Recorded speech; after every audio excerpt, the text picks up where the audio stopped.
Hi, everyone. Welcome to the Making Waves with WWETT podcast. In every episode, you'll get a glimpse into the latest news, insights, and the real people who are making waves in the wastewater industry. Plus, you'll hear the stories and some of the behind-the-scenes secrets about how WWETT comes together. So thanks for listening and enjoy this episode.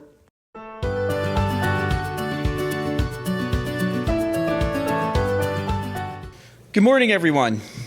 My name is Mark Akampora, and I'm the market leader for the WWETT Show, and I want to welcome you all to WWETT 2023. Please let me meet and introduce our inspiring keynote speaker, Chad Williams, with a quick video.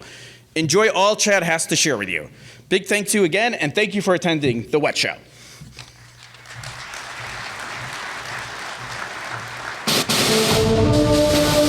They say a single moment can change your life.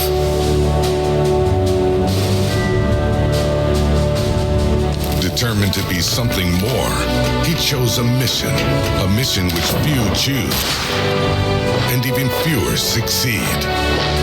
His mission was to become a U.S. Navy SEAL, one of the most elite military fighting forces in the world. He knew the mission would push him physically, mentally, and emotionally. But nothing could prepare him for what would happen next. He watched his Navy SEAL mentor brutally killed and dragged through the streets of Fallujah, just days before entering his official SEAL training.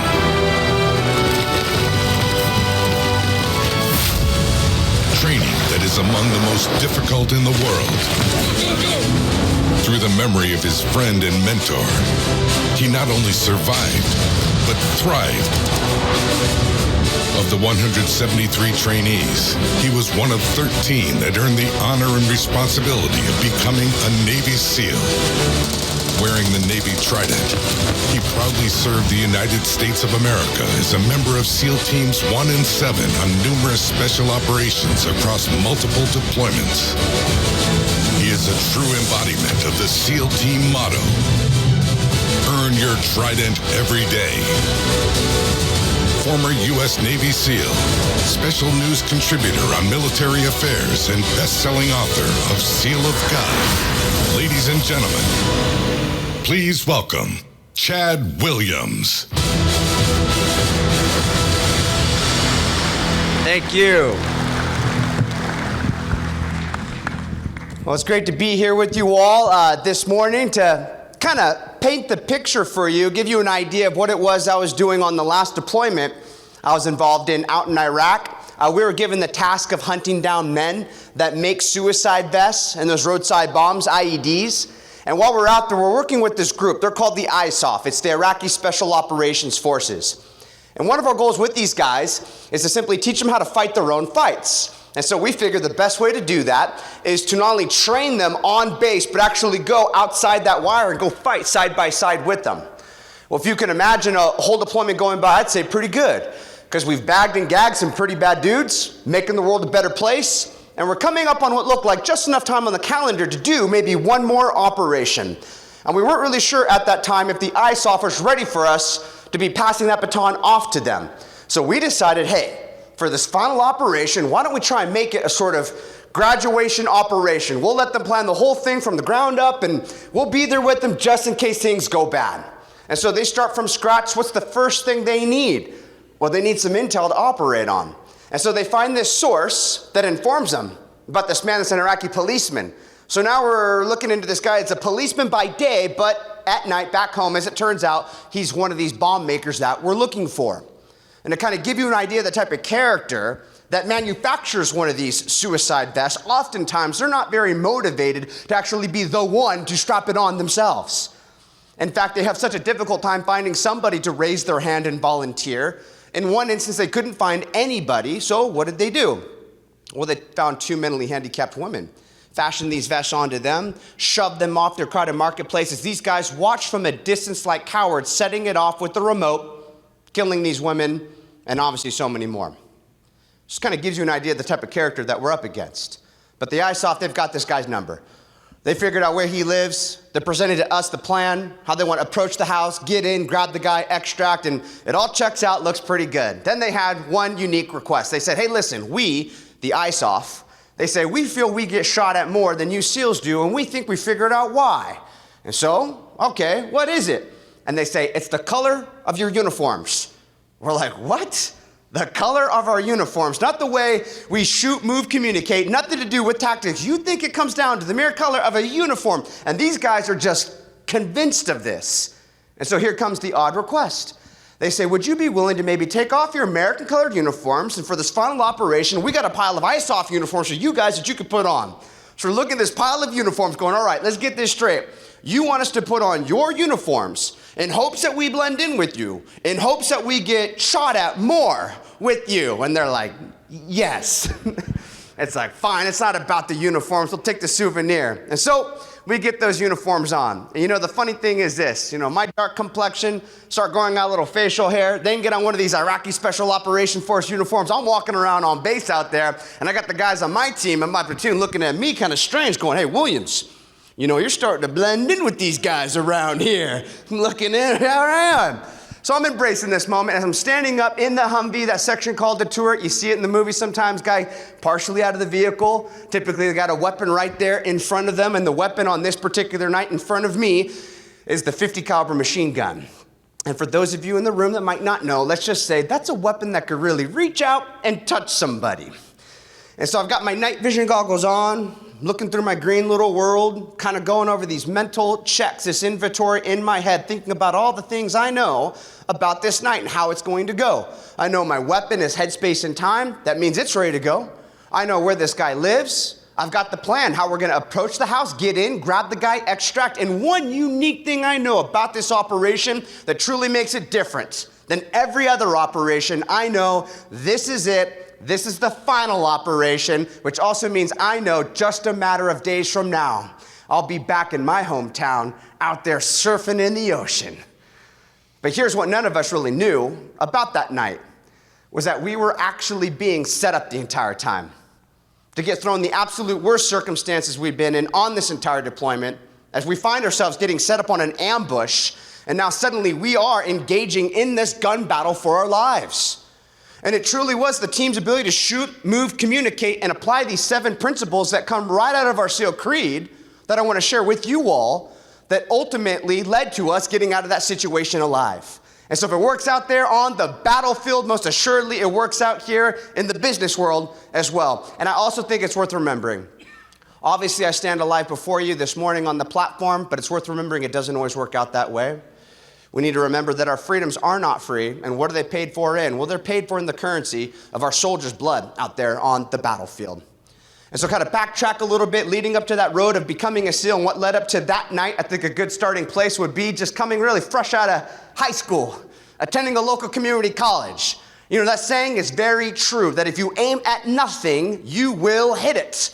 Unfortunately, that was the aim at that time. I'm failing all my classes. It's really my own fault. I'm just not showing up. I have no desire, no passion to do any of this. I'm ditching, hanging out with friends, going surfing. But now it's the end of the year, and it's time to take those big tests, finals that everybody dreads. And I go pulling into that school parking lot, and for whatever reason, it took that moment right there for it to just really sink in and hit me in the face, this realization of like, hey, I'm turning out to be a loser.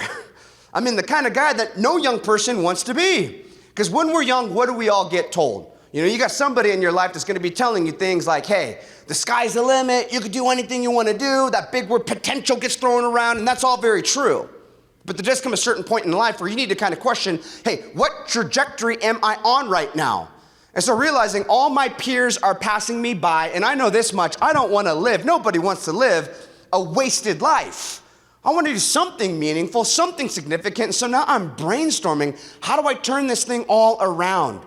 And this first principle I want to share with you all has everything to do with goal setting. It is a fundamental of shooting, because when you think about it, when you're trying to shoot at something, what are you trying to do? You're trying to hit a target. You're looking to find a goal in your crosshairs. And so this is what we say in the SEAL teams, and this is the first principle for y'all. It's aim small, miss small. Aim small, miss small. That doesn't mean small thinking. The idea behind that is the more particular you could be about whatever it is that's in your crosshairs, the better shot you actually have of hitting it. For instance, we're trained that if we're just aiming at some enemy insurgent that's trying to flank my team with bad intentions, he's bearing down on us, and my goal is to put something through that guy somewhere, and I miss, what happens? I don't hit my target. I don't touch my goal. But what if I say, forget just trying to hit this guy. This is what I'm looking for. I'm going to aim small. I'm looking and trying to find his second, third button down on his t-shirt. Boom, now I've got that in my crosshairs. Third button down. And maybe I don't hit that third button down. Maybe I miss. I'm aiming small, but the miss will be small as well. I'll probably find myself putting something through that guy somewhere, touching the goal ultimately. So the idea here is the more particular you could be about whatever it is that's in your crosshairs, the better shot you actually have of hitting it. And so I'm starting off with this big, broad, general idea: don't live a wasted life. Do something meaningful. Do something significant. That's so ambiguous. That's like saying I want to get in better shape. Like, hey man, be particular, be specific. And so I'm sitting in the truck thinking, what does that look like? And I think I come up with the perfect plan initially. I go, I know what to do to turn this whole thing around. I'm going to go become an Alaskan crab fisherman. I'm thinking deadliest catch. Yeah, like by far one of the most dangerous jobs in the world. And so I'm thinking there's some bragging rights in that. That's something significant. And I almost settle on that when this other idea popped into my mind. Like, wait, no, why can't I go join the military? And I start narrowing the scope down to, what branch of the military is that going to be? I know what I want to do with my life. I want to go through that most difficult, grueling military training. I know what I want to be. I want to be a U.S. Navy SEAL. And so sitting in a school parking lot, local community college, all the peers passing me by, failing out, I just make up my mind, this is what I'm going to do with my life. I'm going to be a Navy SEAL. I got my aim small. And so I figure, well, if I'm going to be a Navy SEAL, if I'm going to be a frogman, my first order of business is this: start that truck up. I don't need to go to school anymore. Took off out of that school parking lot. Never took those tests.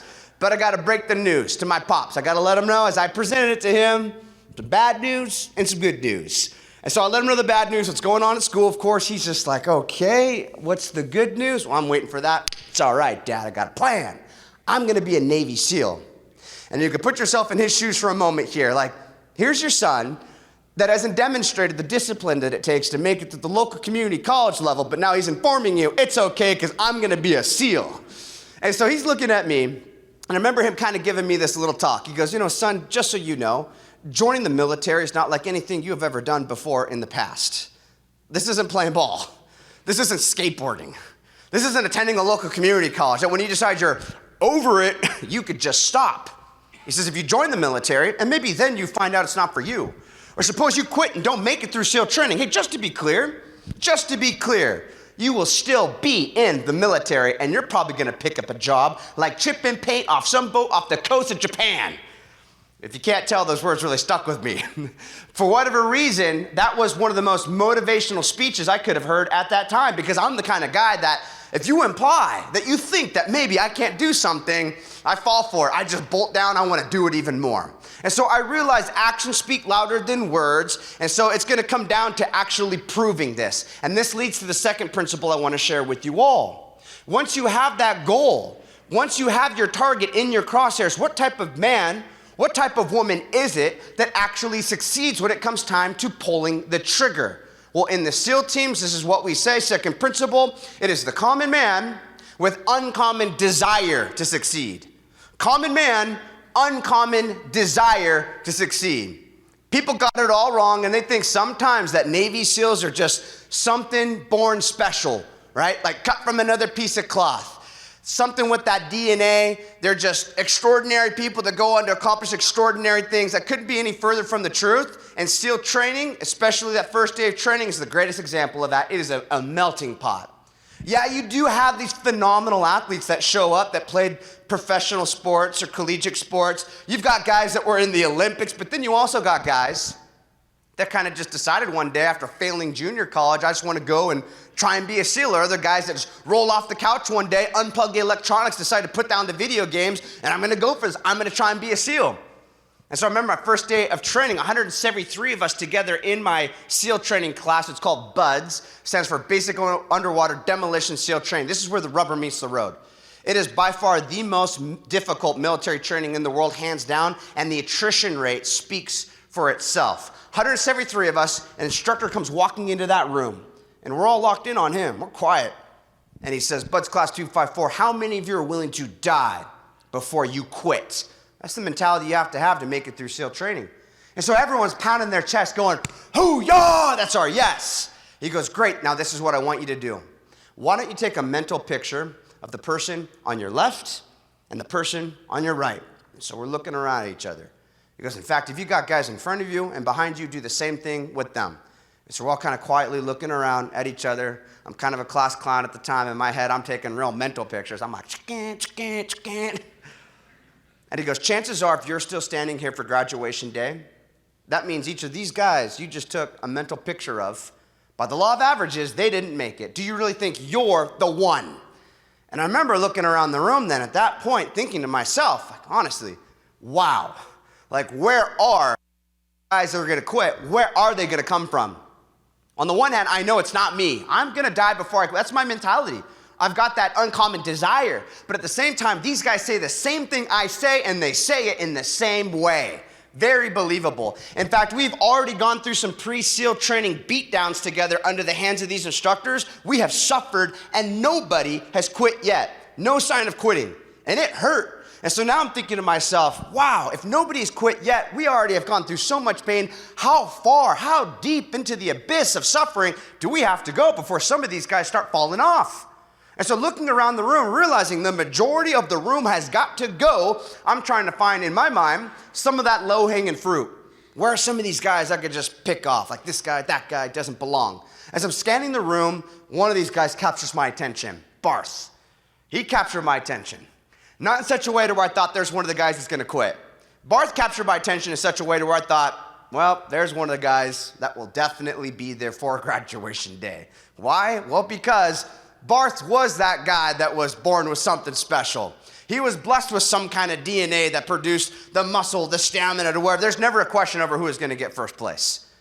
Amongst the whole class, we all know who's getting first place. What's the debate? We're all debating with each other on, all right, who's grabbing second? Because Barth is in so far ahead, no one's ever going to catch him. So there's that guy that's born and bred to be a Navy SEAL. There's that guy that's cut from another piece of cloth. And then I'm kind of catching myself going, what are you doing, man? Find the guys that are going to quit, not the ones that are going to make it. And I'm struggling to pick anybody out. But then how could I forget about this other guy, Alex Gagne? Alex Gagne, he is the complete antithesis of Barth. I mean, this guy is the ugly duckling of the class, the runt of the litter. He is in the very back on everything that we ever do. Like, not only is Alex Gagne going to quit, that guy, he's the locker room talk. He'll be the first guy to quit out of anybody. He literally is the guy that unplugged the electronics and rolled off the couch. It's an insult that he's even here amongst us. Like, how did this guy even get here? He makes us all look bad. And so I'm thinking, all right, I'll keep my eye on him. He'll be the first guy to quit. He'll be the indicator of when the heat really turns up.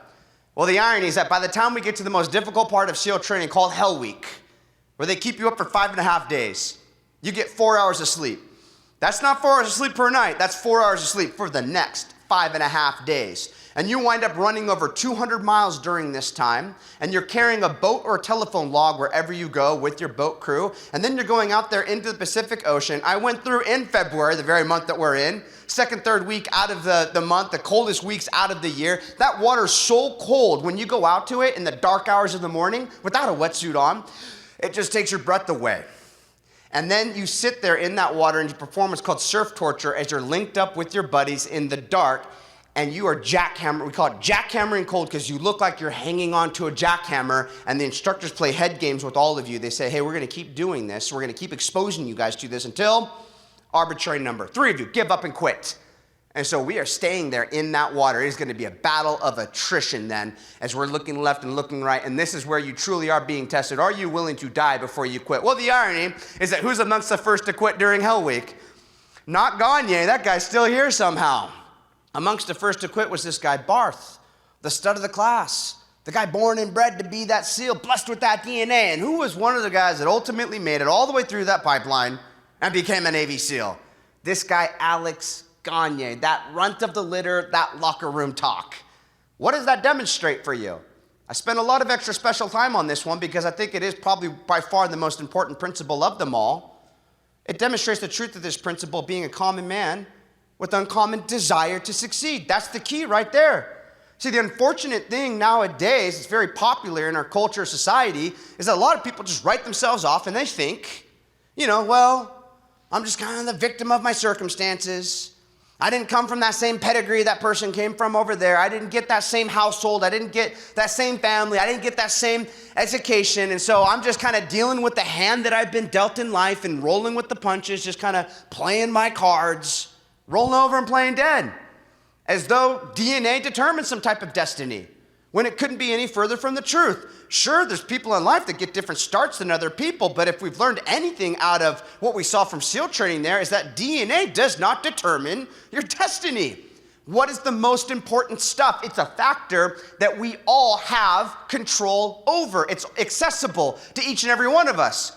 You can't choose your DNA, but you could decide, where are you going to place your desire? Where are you going to place your purpose, your passion? How bad do you want it? And so it's desire, it's heart, it's mindset. And so if you have your aim small, miss small, whatever that goal might be, and that could be professional goals, but you should be setting up goals, being specific about, where do you see yourself as a man or a woman? What type of a leader do you want to be in the household? What type of family do you want to have? And so setting up these goals, once you have them in your crosshairs, then it's a matter of, are you that common man? Are you that common woman with uncommon desire then to see that thing through?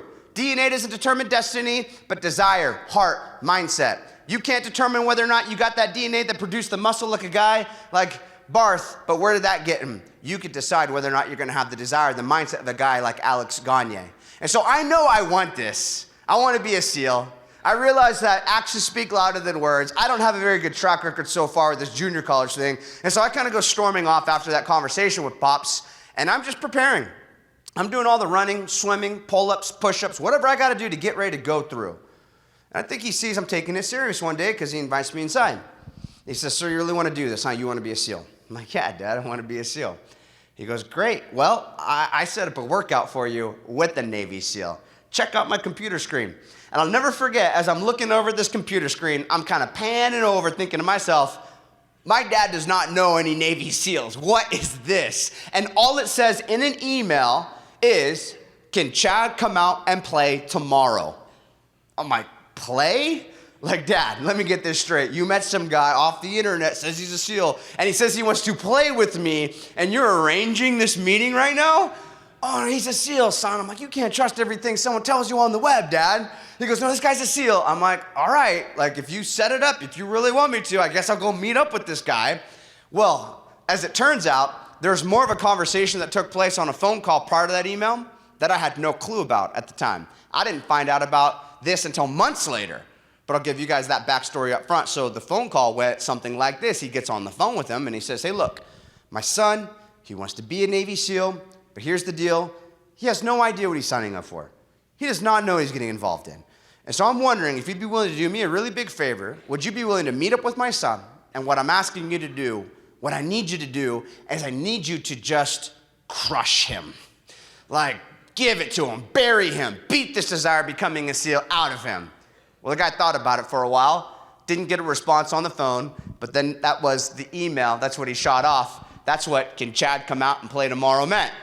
So off I go to Oceanside, California, meeting up with, as far as I'm concerned, like air quotes, a Navy SEAL in a beach parking lot. And this guy spots me, he's pointing his finger at me. "You, Chad?" I look over at this guy, I'm thinking, well, he does look the part because he looks like something Michelangelo carved out. I'm like, "Oh, yes, sir." He's like, "All right, Bubba." I was Bubba from that point forward. "Get on over here."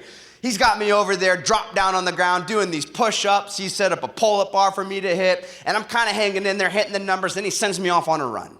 And as he's sending me off on this run, he lets me know that he's gonna catch up with me, that he had some gear he just needed to put away, clean up, put back in the truck. But he says, just keep going down this dirt trail, out into the wetlands, away from the ocean. That's the only direction I'm given. And he says he's gonna catch up with me 15 minutes into the run. And so 15 minutes goes by. I am way out there in the middle of nowhere, right? Just out there in the wetlands. I don't know what the final destination is. I'm going down this trail, looking back. This guy should be here, the Navy SEAL. I don't see him. And so I keep running more, looking back, still not seeing this guy. And now I start getting this idea in my head. Like, wait a minute. Hey, maybe I'm too fast for this Navy SEAL. He can't catch up on the run. And so now I'm like celebrating in my mind, and I'm looking back again. And I know you guys have seen the movie Terminator 2. Remember that movie, Arnold Schwarzenegger, and there's a scene where that bad dude, they call him the T-1000, could like morph into knife hands and chase down a moving vehicle? Well, the next time I look back, that's this Navy SEAL coming down this trail with knife hands for me, right? And there is nothing I could do as he's closing that gap. I mean, the guy looks like a canine that just got led to the back of a squad car. Like, he is closing in. As he catches up to where I am, here I am thinking that we're just running as fast as we can here and we're in a foot race. No. He gets ahead of me, and as he gets ahead of me, he just stops, turns on a dime, and I'm greeted by his fist as he's planted down, just impaling my stomach as I'm going for this ride, just getting clotheslined, right? Feet off the ground. I remember that feeling of the wind just completely being knocked out of me as I saw blue sky up there in the air, and my back hasn't even hit that ground yet. And then I'm hitting the ground, boom, and there's poof of dirt all around me, and now he's jumping on top of me, and I mean just ragdolling me. I still remember that sound of the threads of my shirt just ripping and feeling spit flying out as he's screaming, just going ballistic, raining down like on my face, the cheek. And you got to put yourself in my shoes for a moment here. Remember, at the time, the only intel I'm operating on is this. Some guy my dad met off the internet. I'm thinking child predator, like this is happening. And so as he's screaming in my face and I'm just trying to survive, I hear these words come through. He says, "You want to be a Navy SEAL? You better stay 3 paces behind me." And there's just something about that moment right there where it all just clicked.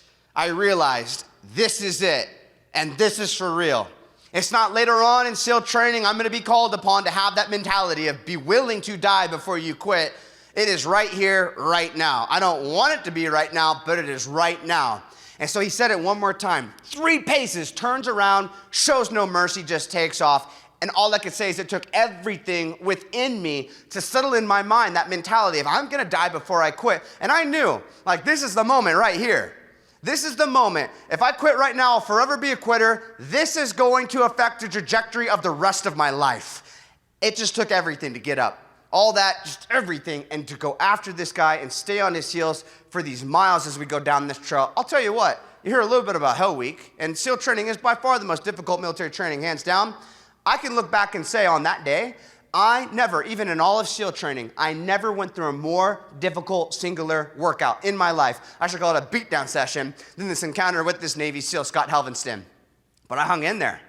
And so we finally get to this point where he ends this run. We're out there somewhere, and he's just pacing back and forth now, looking at me. I mean, he looks like one of these cage fighters just waiting for the referee to initiate things and say, let's get it on. And at the time, I'm like this teenage skater kind of kid. I don't want to project to the Navy SEAL that I'm willing or wanting to fight him at all. And so I'm kind of looking down and just kind of having this self-talk like, okay, Chad, don't set this guy off. Just no direct eye contact. Just keep him in your peripherals. So I'm like not looking at the guy. He's out there somewhere. And then he points his finger at me for a second time that day. And he goes, hey, if we would have gone another mile or 2, would you have stayed with me? I thought about it for a second. I just told him it came from the heart. I say, Scott, I'll die before I quit. Well, this guy, completely changes. Now he's smiling. He's going, great. Hey, you want to meet up again for another workout tomorrow? I'm thinking, what is wrong with this guy? Are we going to address the flashback he had on the trail? Like, what was that all about? And then I thought, don't bring that up. You might trigger that again. And so I just kind of gave him a thumbs up, like, all right, trying to defuse the situation. And as it turns out, he hopped on the phone after all that. I find out about this over lunch a couple months later with the 2 of them. And he told my pops, he goes, look, I know what you want me to do. I gave it more than a go, and I think your son might have what it takes to make it. I'd like to start working with them. So from that point forward, I began to meet up with this Navy SEAL, Scott Helvenston. And thankfully, it was no longer a beatdown session. It became more of a building up. In fact, I moved on in life from being Bubba. I was always Bubba, to suddenly, one day, all of a sudden, I become Junior. Hey, Junior, this guy really took me under his wing as he's just investing into me, and he became like a second father to me. And one of the big lessons that Scott had for me was how we practice leadership in the SEAL teams. He's real big on that. He didn't only speak this way, but he lived it out. He says, Junior, in the SEAL teams, it's humbly we serve. It's what we call servant leadership. It's always your team first, then your buddy, then you. The I is always going to be last. And this is a guy that truly lived it out. And so this is precisely what we practice in the SEAL teams. There's so many businesses, different groups out there that really want to have that sort of that team dynamic. We want that fraternity that you guys got in the SEAL teams. I'm telling you, the glue that holds that all together is servant leadership. And I think the best way to understand like what servant leadership really looks like, because that phrase, it's coined and it gets tossed around so much, is like first contrast it with its opposite. It's kind of like a diamond shines brightest off of a black backdrop, right? And so what is the opposite of a servant leader? Well, the opposite of a servant leader would be that prideful, arrogant leader. And unfortunately, we've all been exposed to this because I think by default, there's just more of these out there than their opposite. And so the prideful, arrogant leader, maybe they don't start off that way. Maybe you're determined in your mind that I'm under somebody like this or I have to work with somebody like this, but I will never be like them. Be careful, because you could come from humble beginnings, but there is something about just rising through the ranks that the pitfalls of pride can come creeping in, and suddenly now you're the guy, you're the boss, you're the gal that has the power. You dish out the orders and people listen to you. Why? Because they have to. Because there's a chain of command. If they don't listen to you, hey, maybe they get written up. Maybe they don't have a job. Maybe they're not going to be collecting a paycheck at the end of the day. And so begrudgingly, people will follow orders, but that leader is always like somebody that's just like smoke to the eyes. Nobody enjoys working for somebody like that, but it is a leadership model. They can decide, it's better to be feared than loved and just rule with that iron fist. And so this is the prideful, arrogant leader that nobody likes. And then, what else do you got? You got a servant leader. What's a good example of a servant leader? I think a great example of a servant leader is go back 2,000 years ago. And whether you love this guy or hate him, there's one thing you cannot deny about the historical figure, Jesus of Nazareth. He knew how to lead people. I mean, look at the effects of his movement that you still see to this day that outlasted the entire Roman Empire, and he's still getting new signups. And so I'm not getting theological here, just historical. He is what we would call a servant leader. In fact, he's well known for saying that he did not come to be served, but to serve. Most are familiar with that time where he got down on his hands and knees, and what did he do? He washed his subordinates' feet. What came out of that? As he's investing into these guys, as he's developing them, their thinking is, here's our leader doing this for us when we should be doing this for him. Something came out of that. Something came out of that every single leader in the audience out there truly desires, and it's something that money cannot genuinely buy. And what is it? It's loyalty. So that when he gave them a task, he presented to them, hey fellas, here's my aim small, miss small. Here's the direction that I would like things to be going in. They weren't just willing to do it to collect a paycheck at the end of the day. These guys were literally willing to do it and put their lives on the line in the process. And so whether you want to be a servant leader or that prideful, arrogant leader, maybe the prideful one, maybe they get a great idea. It's possible. They got a great idea. They got an aim small, miss small. They've captured the vision. Like, I think that we should all be going in this direction over here right now. It's a great idea. But what happens if they don't have the loyalty from people around them? What will that great idea be like? No one ever gives 100% to a leader like that. You're always going to give your bare minimum. As soon as you could clock out, you're clocking out. Whatever's required of you, you will only do just enough to do whatever you got to do. And so that idea for that leader, unfortunately, will always be like an eagle with its wings clipped. It'll never soar quite as high as it could have. Whereas these servant leaders, may I suggest to you, it's just a better way to be living your life. It's something to look forward to when you get up in the morning instead of like, whose back can I stab today? How can I play some corporate, whatever, like climb that ladder, play politics out there wherever I go. Investing into people around you, it's just a more rewarding way to be living your life, and it creates this family dynamic. That's what servant leadership is all about. And so you want your team to operate like a SEAL team. You want that fraternity. That's why I say the glue that holds the SEAL teams together is servant leadership, because Scott is impressing upon me, this is what we do. It's your team first, your buddy, then you. When you are going through a house and you might have a threat that literally has your back, they got a beat on you and they could be pulling that trigger on you. What am I doing? Am I looking out for myself? I'm not. In that moment right there, my responsibility as I go through this house is I'm covering my buddy's back. Even though I know this guy might have my back right now, he's got a shot on me, my responsibility is to be covering my buddy's back. But guess what? As I'm covering my buddy's back, he's playing by the same protocol. He's covering my back in the process. And so we're looking out for one another. And that's why I say servant leadership creates this sort of family dynamic. And so Scott is impressing these things upon me. And like I said, no doubt about it, he's living it out. The guy is like a second father. Talk about a family dynamic. And I really look up to him. Not just because he's a SEAL, not just because he's investing into me, but I should point out too, Scott is an extraordinary Navy SEAL. Guy holds all kinds of records. I'll just rattle off some of them for you. He's the youngest man to ever make it through SEAL training. You'll never guess the age. I'm talking about the age he completed SEAL training by, not started. He completed it by 17 years old. It's like, what? Like, how is that even possible? Hey, you want to talk about a guy that wasn't the victim of his circumstances. He grew up in almost 20 different foster homes, getting passed around as a child. And so the military said, send us that teenager over here. So they took him in as a teen, and he went through SEAL training very early. Youngest man to ever make it, completed at 17 years old. He's also a world champion pentathlete. That's 5 events compared to the triathlon. You can look it up. That normally gets, so much televised status. He's also, on top of that, the fastest Navy SEAL on the SEAL training obstacle course. So you think that Navy SEALs are something special? There's not a single Navy SEAL on the face of this planet that could beat this Navy SEAL we're talking about going through an obstacle course. And if that doesn't do it for you, here's one more kind of funny one. He was the only man on the TV program at the time called Man vs. Beast. You might remember it, where he beat the Beast on this program. They set up an obstacle course, Scott's specialty. They turned a chimpanzee to run through the obstacle course. No human could beat this thing. They challenged the Navy SEAL. He shows up. Boom, they're off. And what does Scott do? Pulls ahead of the monkey on monkey bars.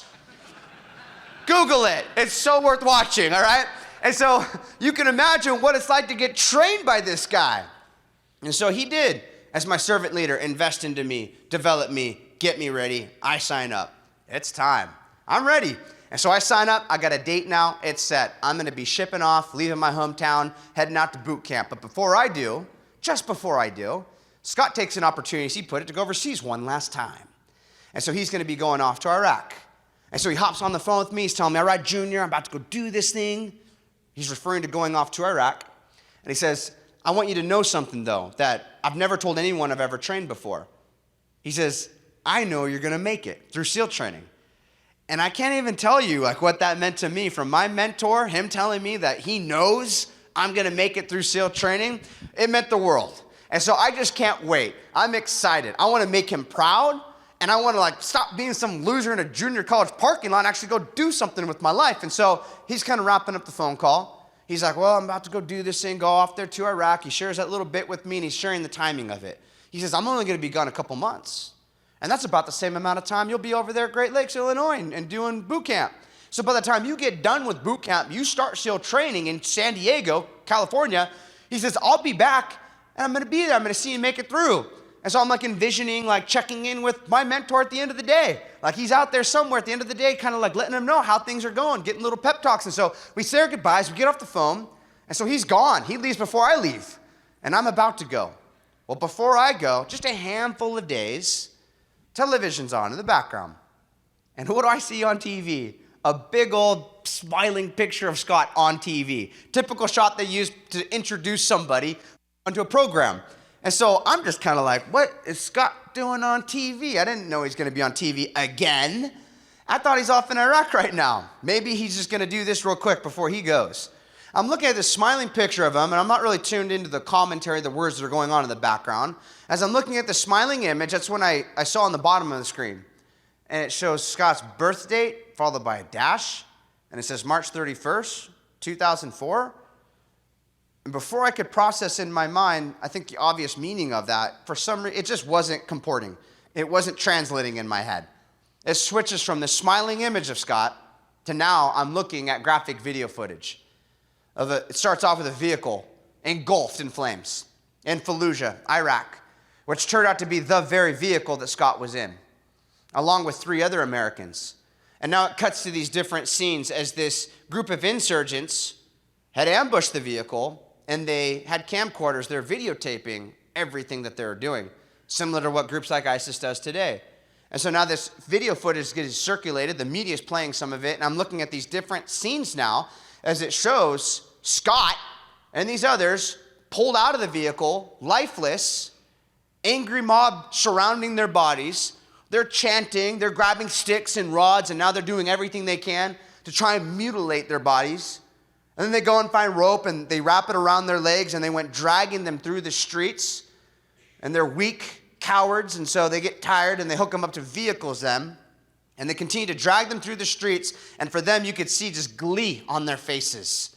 This is a celebration. It is a parade. As they arrive at the Euphrates River Bridge, and then they strung them upside down, and they set their bodies on fire, and then they look into a camera, and they kept chanting into the camera a message for us Americans they wanted us to hear, and all I could say is, boy, I heard that loud and clear. They're chanting over and over, Fallujah's the graveyard of Americans. Fallujah's the graveyard of Americans. I'll never be able to describe all of the thoughts, the feelings, the emotions that happen in that moment. Like, safe to say that's one of those moments that radically changes you as a human being. You don't go forward the same person from there. And I'll just be honest with you, as I heard those words, Fallujah's the graveyard of Americans, I felt a hatred enter my heart and my mind that I'd never tasted or experienced before. I wanted to get through that TV screen without any training whatsoever. I didn't care, and throw myself recklessly at these guys with my bare fingers trying to rip their throats out. And I'm just trying to be real. That's where I was at. And so it was a lot of hatred and revenge, and that is a fuel. That is a fuel that burns bright, but it's also very toxic.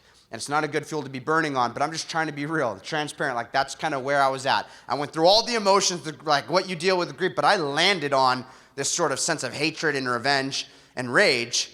And I think that there is something worth talking about here, and it's how we all deal with adversity. And so we've covered a few of these principles so far. It's the aim small, miss small, common man, uncommon desire, what type of leader you want to be, a servant leader. How do you deal with adversity? And so the fact is that everyone in this room has faced adversity. You don't make it this far in life without having gone through something. And here's the thing we all have to come to grips with, is that we all will face more. In fact, by the law of averages, some of you are literally in the midst of it as we speak. You never know what the man or woman on your left or right is going through. And we have a tendency to not really wear it on our sleeves. You know, we kind of put on a front, a facade. On the outside, you're a certain person in front of your coworkers, your family members, and friends, when in reality, sometimes there are some things that you are coping with and dealing with. I mean, something even worth addressing in a room this size. Some of you have thought probably that the world would be better off without you. You know, that maybe you'd be doing everyone else a favor. And for no better reason, let me just say that's no solution. If you think that it will take your pain away, all you do is you pass that pain off to somebody else. You'll leave it in the hands of your spouse, your family, your kids for them to carry. So do you really want to take the heavy load that you can't carry and smash them, with it? So that's no solution. It's important to bring that one up because that's a big issue. And so we all go through adversity. It's imminent. There will be more if you're not facing it. And I don't say that in terms of being a downer. I say that in terms of prior preparation. And so it's going to invade your life. You don't get a custom pick what you go through. It's going to come through like some kind of hurricane, tsunami. This isn't just work-related. The family's going to get hit with some kind of news. You're going to have to explain to the kids as things really hit the fan. Like, hey, look, here's the phone call that came. This is what's going on. And so you can't control that. It's going to hit, but you do still have control over what I would say is probably the most important determining factor in terms of how you go forward from there. While you can't control the fact that you will face adversity, you determine whether or not you will allow that adversity that you go through to be what we could call a wing or a weight. Are you going to allow it to be a weight that just sinks you, leaves you knocked down, never to get back up again? People see what he or she got hit with and they go, oh, wow, man, yeah, they're out for the count. Yeah, they're never resurfacing from that one. Or do you find a wing in the moment somehow, which is what? It's a way to rise to the occasion, a way to get up off the ground. Here's the fourth principle for you all. Right out of our SEAL Creed, we say that we are forged by adversity. Forged by adversity. This is the stuff that shapes you, that molds you, that makes you who you are. And so adversity in life will either cause you to utterly fail or you will be forged by it. Where you find that wing, where that forging process begins is going to be very case-by-case basis based off of the adversity that you go through, but I know that's what I'm looking for. And so what happened with Scott is one form of adversity. There's been so much more adversity in life ever since then. And I know there's going to be more, so what am I trying to do? In that moment, the best thing I could do, right, to not go forward is to go backwards. It's just where's the wing in this moment? Where can I find the forging process here? With Scott, I guess you could say I found that wing, that forging process, in that last phone call. I think when we all lose somebody, one of the things we do is we go back in our mind to the last time we were with them. You think about the last time you spoke to them. And why? Because you want to go over, what did we talk about? What was said? It becomes that much more important because that was it. That's our last talk. And that's what I remember Scott's words to me on that phone call. He says, Junior, I know you're going to make it through SEAL training. Boom. That was the beginning of that forging process. I became determined that I'm going to do this. I'm going through with it, and I'm going to do it for so much more. I'm going to do this in honor and memory of my mentor. I want to walk in his footsteps. And I'm not going to lie, at the time, I wanted some revenge. I wanted to get some get back from my mentor. And so I enter into SEAL training with his name written on the inside bill of my hat. And that's important, and we'll address that at the very end. But it's not on the inside cap of the hat. They allow you to write on the inside bill of your hat something that you could see at any given moment going through training. All you got to do when you're suffering is jot your eyes up past your eyebrows and look at what do you got on the inside bill of your hat. And so SEAL training, like I said, by far the most difficult military training in the world, hands down. You got a little picture of how difficult it is in that 5.5-day picture of Hell Week. That's just a little 5.5-day picture of about a 2-year-long pipeline. So let's just say the numbers do speak for themselves. Boy, were those instructors more than right. When they said, look left, look right, guy in front of you, guy behind you, out of a class of 173 guys, you want to know how many that were still standing there from that 173 on graduation day? Only 13 of that original 173 still standing there graduation day. And that graduation day was by far one of the happiest, most fulfilling moments of my life. I remember exactly where I was at, walking out, stepping, and looking up, thinking, Scott, we did this. I got family and friends there as I'm about to get this, which is our insignia that says, hey, you're a SEAL now. This is your new identity. No longer a loser in a junior college parking lot failing out. No, welcome to the brotherhood. You are a SEAL. One of the happiest, fulfilling moments of my life. Getting that trident. Here's one of the things I learned soon after, and it's the 5th principle for you all, is that all this blood, sweat, tears, hard work, determination you go through, whatever it takes to climb to the top, you don't just rest on your laurels. Yeah, you have that moment where recognition is made, the award, the insignia is passed out, eat it up, enjoy. But what we talk about in the SEAL teams is, you know what about that trident? It's not a one-time thing. You earn that trident every day. That's the principle. Earn your trident every day. And so I don't know what it took for you to get wherever you are right now. I don't know how you did in 2022. I don't know what kind of successes you had, what kind of awards you've gotten, recognition that is made, and enjoy it. Eat it up. But also, don't forget, in a sense, you need to be earning your trident every day, striving for innovation. You can't be just resting on your laurels and thinking whatever worked for you last year, it's going to be that easy that it's going to work again this year. Why? Because you're dealing with a world out there that's constantly evolving and changing. And that's how it is on the battlefield. If I'm relying on tactics that I learned just to get through training that has me ready to be put on a team, theoretically, from the day I get my trident, I can go and get deployed, placed in a team with a bunch of SEALs I've never met before, and I know what these guys are going to do in the dark. Without any communication, no verbal communication, I know how they're going to move. I know all the standard operating procedures. It's all muscle memory, the immediate action drills. But it's all very perishable. Why? Because we're dealing with an enemy overseas that is constantly evolving, adapting, becoming more sophisticated. And so if I'm relying on tactics that worked last year or 2 years or 5 years ago, and I go and try and apply that out there on the battlefield, yeah, it worked great back then. That's a great way to get killed on the battlefield now. And so hopefully there's nobody in the group, you're not this guy or gal that says things like, when asked, like, hey chief, hey boss, why is it that we do it this way? You will never hear these words in the SEAL teams. Oh, we do it this way because that's the way we've always done it. That's a great way to get killed on the battlefield. And so we're looking to earn our trident every day, striving for innovation, always looking for a way to perform better with better tactics. I mean, look at what the enemy has nowadays out there in Afghanistan. Billions of dollars of highly sophisticated equipment and weapons, remote weapon systems that all you got to do like a video game is just get a crosshair and hit a button that locks in a laser, and then they could just pull the trigger anytime they want and put a grenade through a window 800 meters away. Our kids or grandchildren are going to be up against stuff like that. They best be earning their trident every day. And so we have an enemy out there that's constantly evolving and changing. You got to keep that edge sharp. And we are living in a world, an economy that is constantly changing. What is going on in the world, right? Like whoever saw that pandemic coming, like COVID-19, like whoever, like what are we going through right now? Like, is it a recession? Is there inflation? Like, who knows what's around the corner? You better be earning your trident every day. Otherwise, you're going to be like a dinosaur in the group. And the dinosaurs, they were big, powerful, strong creatures, weren't they? But they're not around anymore, are they? Why? Well, apparently they lacked an ability to adapt to their surrounding environment. And so earn that trident every day. Don't be the dinosaur in the group or you will not last. Fast forward to that final operation.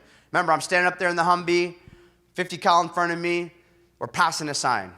And we passed this sign, I don't know how many times before, and it never popped out to me the way that it did on this final lap. And what is that sign? Big old sign in Arabic. Says Fallujah, Iraq. This is the big sign you see before you go pulling in to Fallujah. And what struck me as I looked at that sign is the thought, it's like, what are the odds that Scott locked eyes with that same sign I'm locked in on right now? Because it's what you see before you go turning in. Highly likely, because not a lot of time had gone by. And so then I thought to myself, man, little did he know as he's glancing at this thing, like what was around the corner, what was about to come next. Well, looking back, little did I know as I'm thinking that, is that we were actually being set up for a very similar scenario as we're getting set up on this ambush. And so as we go pulling up to this guy's house, the bottom line is that he was given the drop. He knew that we were coming all along. And so as we're pulling up and getting into what you could say is the most vulnerable position that we could be, and there's always going to be a most vulnerable moment, a moment where you're more vulnerable than any other. For us, that's the moment where we're leaving up armored vehicles and making our way through open space. We call it dead space. That's what the guy was waiting for. Him and his buddy set up in 3 different firing positions, barricaded positions. That's when all hell breaks loose. We start getting shot at from these 3 different positions, taking what we call effective fire, meaning the rounds are being very effective. I got rounds snapping, whizzing over the top of my head. They're impacting the vehicle. We go back to base when we do make it through this, and we see how, we still had guys that were in the vehicle trying to get out of the vehicle to get into the fight to help out our brothers, and the door handles are just ching, ching, ching, getting shot up. And so now we're in this gun battle for our lives. This is the worst of circumstances right now. This is like total pandemonium. And so it's important, how do you compose yourself in a situation like this? 6th principle for you all, right out of our SEAL Creed, goes like this. This is the expectation of a SEAL, that you have an ability. You have an ability to do what? Control your emotions and actions regardless of the circumstances. An ability to control your emotions and actions regardless of the circumstances. That is so important for a whole myriad of reasons. One of them worth focusing in on is simply that calmness is going to be contagious. And that's what we say in the SEAL teams. Could you imagine what it'd be like if everything is happening and you're just running around like a chicken with its head cut off? And so this is important not only in the battlefield, not even in the workplace, where I know it can be very dangerous for some of you what you do, but remember, this is whole life stuff. What kind of leader are you going to be in that household when you get struck with bad news? Are you going to be the one that's in a panic? Are you going to be an asset or a liability to everyone around you? And so I think a good picture of just how this all plays out, this ability to control one's emotions and actions regardless of the circumstances, let's go back to 9/11. Like on that day, where was the president? Most of us remember that he was at some school that day. Like, yeah, what was he up to? Well, he's at the school. He's there, I think, taking a tour, and he's reading some books to kids, and the media's following him around like they always do for every president, kind of capturing the moment. But now we can pinpoint that infamous moment where Andy Card comes walking across the classroom, and he bends over, whispers something into the president's ear. Well, now we know what that something was. That's the moment where he was informed, Mr. President, America is under attack. And he's been highly criticized by some for the way that he responded in those following moments, because the expectation is when you hear information like that, some news like that, let's see a reaction. But instead he had this sort of calmness to him that was sickening to some people, but he explains what was going on in his head. He goes, looking back, he goes, just like every other American out there. Of course, I've got red blood pumping through my veins. I hear something like that. But unlike every other American, I'm in a very unique leadership position. I'm the commander-in-chief. Here's what he picked up on the fly, is that this Andy Card is whispering these things into his ears, absolute worst of circumstances, terrible news. He sees commotion going on behind the cameras, the media that was there. He sees them getting on their phones. He sees them moving around. He realizes they just got the same information I just received. So the way I compose myself right now is very important. Why? Because they have their cameras pointed at me and they're broadcasting me to my people live. They're broadcasting me to my enemy right now. Could you imagine what it would have been like if he would have shown some type of timidity? People are upset that they didn't see some emotions here. Could you imagine what it would have been like if there was a little quiver of the chin, tears rolling down the cheek? What would that have appeared as? It would have appeared as weakness to our enemies, and it probably would have caused some panic amongst our people, total pandemonium.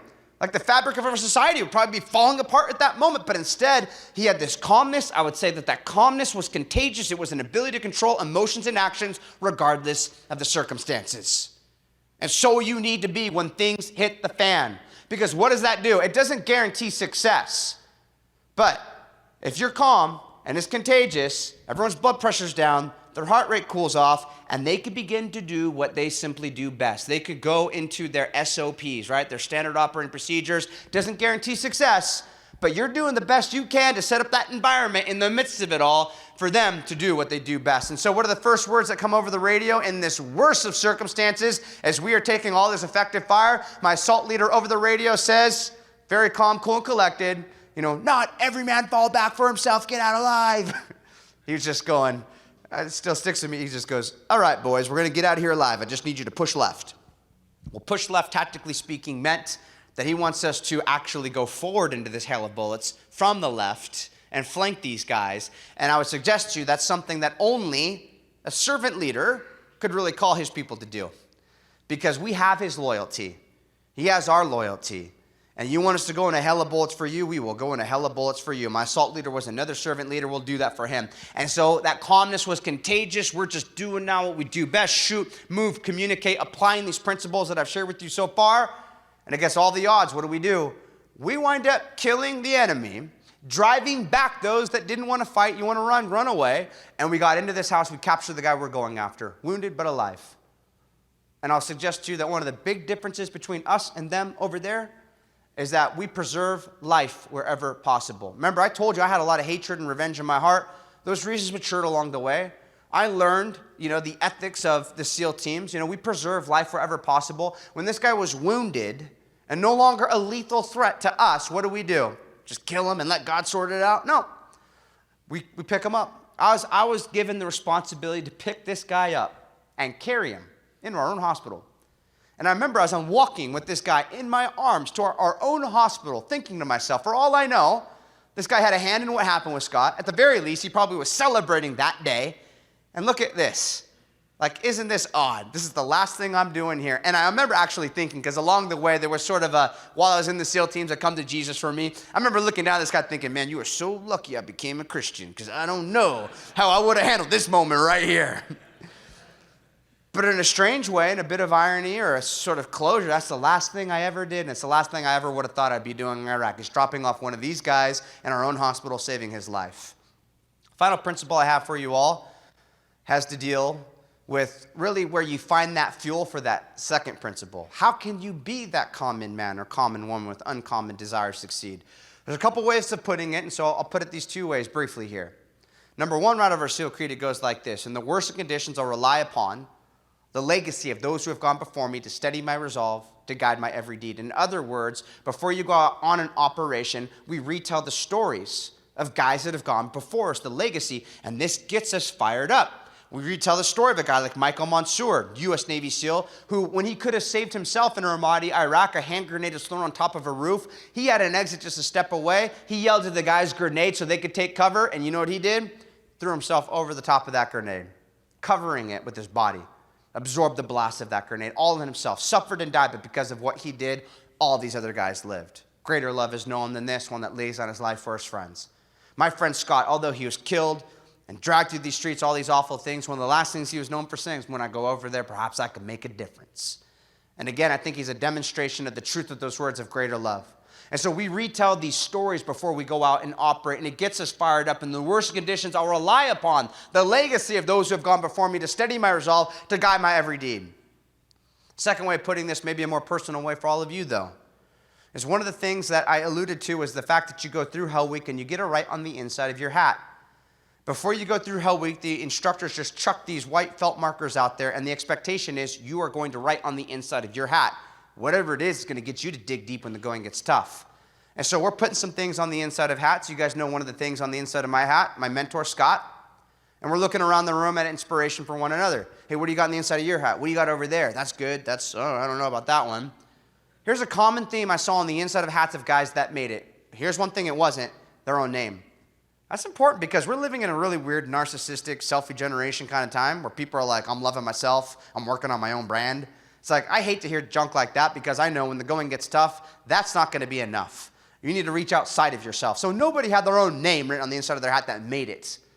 Here's the common theme on the inside of hats of guys that made it. Faith, family, friends. In fact, that's exactly what I had on the inside of my hat looking back. I had a scripture on the inside of my hat. I had family on the inside of my hat. Here's my thinking on this, and maybe you guys can take this, adopt it, use it.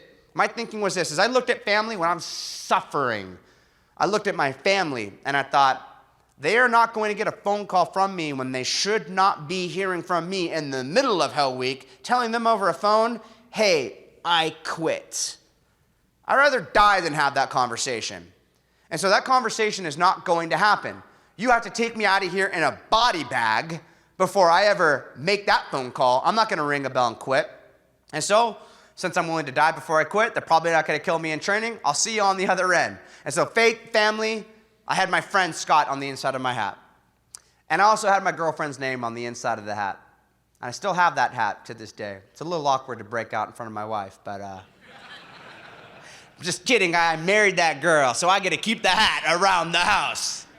And so that faith, family, and friends. And so bringing it all together here. Remember, how does it all start? If you aim at nothing, you'll hit it. And so what does it all start with? It's aim small, miss small. You got your target. What type of man or woman is it that succeeds when it comes time to pull the trigger?